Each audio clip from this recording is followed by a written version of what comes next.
toying with the idea of doing a video blog. I just kind of didn't really know where to start, but I thought I would just jump in and have a go today.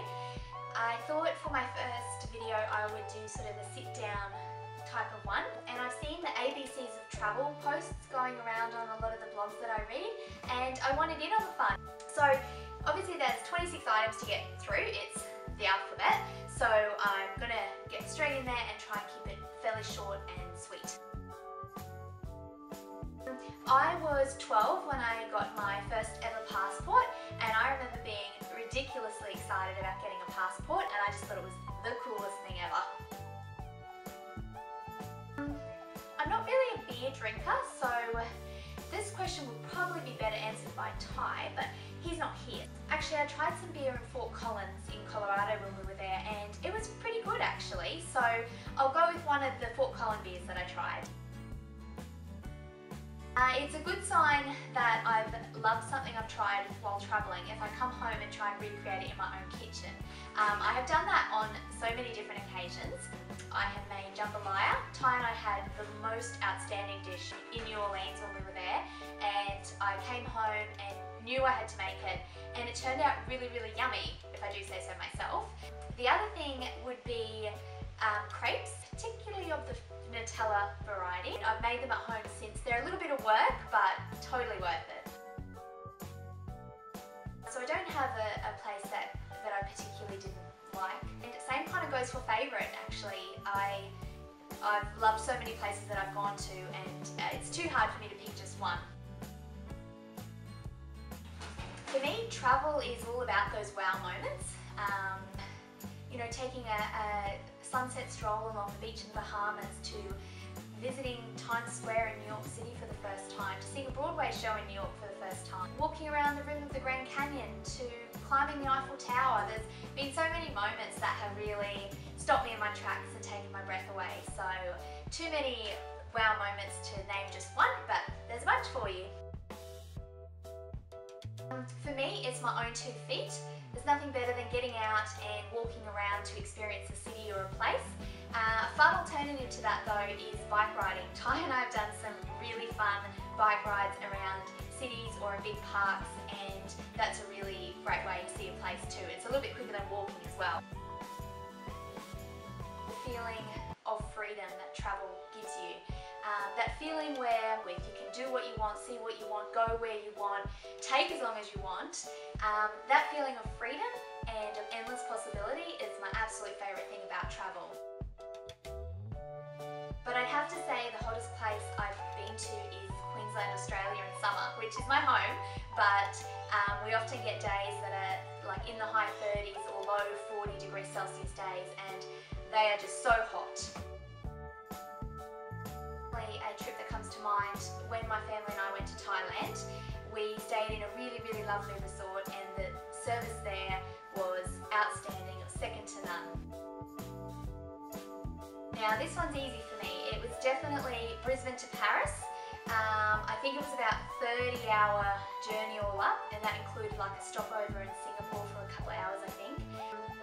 Yeah, it was very exhausting, but I was so excited to get to Paris. I didn't even care that it took 30 hours. I used to buy souvenirs and trinkety sort of things when I would travel, but nowadays it's really just the photographs that we take of the memories that we make. Oh, that rhymes. The other thing is I have a charm bracelet that I buy little charms from each destination that I go to, and I get them put onto my charm bracelet. It's something that my mum started for me when I was really little, and I've continued it, and it's sort of a very special keepsake, I suppose. I honestly can't really think of a site that I felt particularly let down by or disappointed in. Maybe if there's something that's like really over the top touristy, or you know, sounds like it's going to be wonderful, and then you turn up and it's not very good. They're probably the times that I feel most let down. And it's kind of a hard one to pinpoint, because I feel like for most of my life I feel like I've been obsessed with travelling, but if I really think about it, it was probably when I was 14 and went on school exchange to France, and I remember coming back from that trip with the most incurable case of wanderlust. I wanted to pack up my bags and travel and see the world, and that feeling hasn't really left me some 11 years later. When I was in North France in Normandy, I stayed in this really charming boutique hotel. It had beautiful wallpaper and gorgeous furnishings, and it was just so typically French that I just absolutely loved it. I think we had croissants and hot chocolate and fruit for breakfast, and it was amazing. For me, it's landscapes or any beautiful scenery. I'll always be snapping pictures of that. The other thing is that I've tried to become more conscious of doing more is taking pictures of us, like Ty and I when we travel. As a couple, we tended to not get too many pictures together, and I remember my mum sort of reminded me that it was important to try and do more of that. Even today I look back on some of my absolute favourite pictures are ones where we've gotten a stranger to take the photo of us, and those are kind of the most special to you. Special to me, I mean. So I don't have my passport on me, surprisingly, but Australian.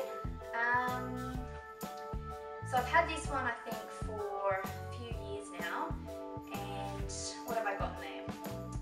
That's LAX, Thailand, from Malaysia, Nadi in Fiji, Vancouver, Canada, and the Bahamas. And that's it. Plenty more space to fill. Ty and I went to Mona, it's a museum in Hobart, Tasmania, and it's probably the quirkiest place I've been to. There was definitely some artwork there that was not only shocking but almost kind of left me feeling a little bit disgusted. So yeah, it was definitely a very interesting place to go to, and probably the quirkiest attraction I've been to. I actually have two. One is ice skating on frozen Lake Louise in winter in Canada. I'm a horrible, horrible skater, don't get me wrong. Ty was literally skating circles around me, but it didn't matter, and it was honestly one of the most magical experiences ever. The other one is definitely a sight to be seen, and that is the Rocky Mountains. When Ty and I first glimpsed them, I think our mouths were open for about 20 minutes, embarrassingly enough. It was incredible, and it just took our breath away, really. So I would highly recommend the Rocky Mountains and ice skating on Lake Louise. And for me, it's definitely experiences or activities. If there's something I really want to do, I have no trouble justifying spending money on it. I have definitely done lots of touristy things when travelling. It's all part of the fun. There's too many things to list, and in the interest of keeping things moving, I won't list them all, but yes, I have done lots of touristy things when travelling. But getting engaged in the Bahamas was like absolutely incredible. Like, I'm still basically speechless about it. That is a memory that obviously I will never ever forget. There have been lots of memorable glasses of wine while travelling. I have one visa, and it's a working visa for Canada. Like I said, there's been so many amazing views. It's quite hard to pick just one, but there is one that comes to mind actually. I remember standing on the steps of the Sacré-Cœur and looking out over Paris, and the great thing about that view there is that you can see the Eiffel Tower, because obviously when you're in the Eiffel Tower, one of the greatest landmarks, the Eiffel Tower, you can't actually see because you're on top of it. So standing on the steps of the Sacré-Cœur, I got to see absolutely everything that I wanted to see in Paris, and it was incredible. So I guess if we're just talking about international travel, I was 12 when I first went overseas, and I'm 25 now, so that would be 13 years.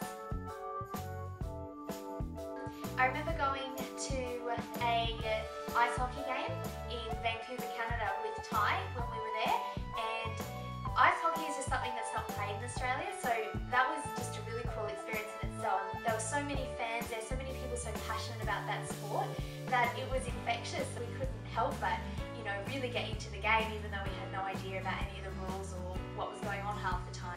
Ice hockey in Vancouver, Canada is definitely a memory of zealous